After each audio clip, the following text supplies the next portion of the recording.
mu'minin ve fi anfusikum afala tubsirun. Yeryüzünde alamaklar vardır Allah'ın dirliğini bile geldi. Ve sizin özünüzde de vardır Allah'ın dirliğini alamaklar. Görmeyin mi sizde?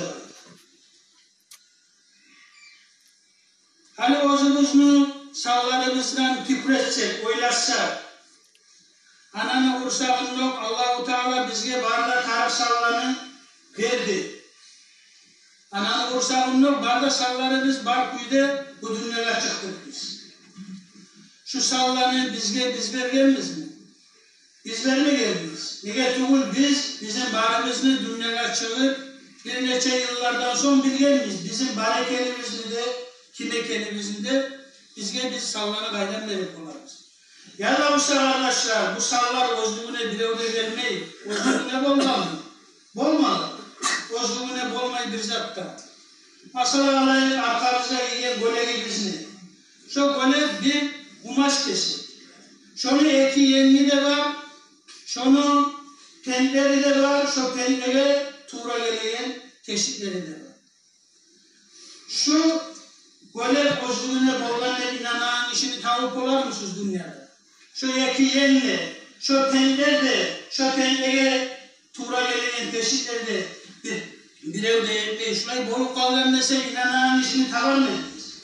Tamaz ediniz. Nege hakkı kabul ettiğiniz aktıvur. Özlüğüne bolup olmayın. Şonca şu azza aramızda. Şurayı olan son hakkını neçe kabul etsin. Bunca acayip sallar. Özlüğüne bolup kalırım hakkını neçe kabul etsin. Görmeye gözler, eşitliğe kulaklar, ananı kursağında. Onun ananı kursağında ya gözler taraf tuğul ya kulaklar taraf tuğul. Bize de taraf tuğul edin. Bunlar dünyada taraf olacak sayalı. Barınla şunla ananı kursağında uğurlu olan özünü, kudretini, gücünü, kuvvetini, ilmusunu, hunerini artı aldım olmadan Allah-u Teala şunla barınla yasak eti şu sallanı son çıkargan bizimle. Söylediğim tuğmadan bunca acayip sallar özünü bolup kalanını hakkını neçe kabul etsin.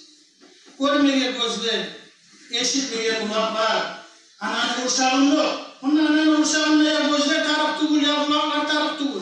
Bize de taraf tuğul edin. Bunlar dünyada taraf olacak sayalı. Barınla şunla ananı kursağını getir. Tuğmalar bollar, yürümeye bullar, temiz almana öpkeler, kanını işlenmeye, kanını ayranırmana yürek, kanını tazalamana buyrekler, aşayan işlemimizi salma aşkazan. Ya bir ullu laboratuvarı ya bu bizim işimiz. Bir ullu hünerli, bir ullu kuş olmasa bu sallar kaydan gelir. Ben sizge bir misal getirdim golenli. Şu golekte olmayın, bire ölmese. Bu acayip sallar var mı? Bir ullu hüner kuşlu yessi olmasa. Şu kuşlu yessi de Allah-u Teala'dır. Allah'a harmaktalar olsun. Şolay bizim hünerli, kuvvetli, kuşlu, özünü, hünerini, gücünü, ilmusunu artı aldı, dazığı yok. Yessimiz var, Allah'a harmaktalar olsun. Buna şuraya inansak, şu zaman bizim yessimizden korkacakız. Allah'a inanmayan işe, Allah saklasın, Allah'a inanmayan malık olmaktan. O adamlar bir de korku degen zat, miskala zarrat çağı, Allah'tan korku degen zat o adamlar bolmayın. Bolup olana inanmayınsa.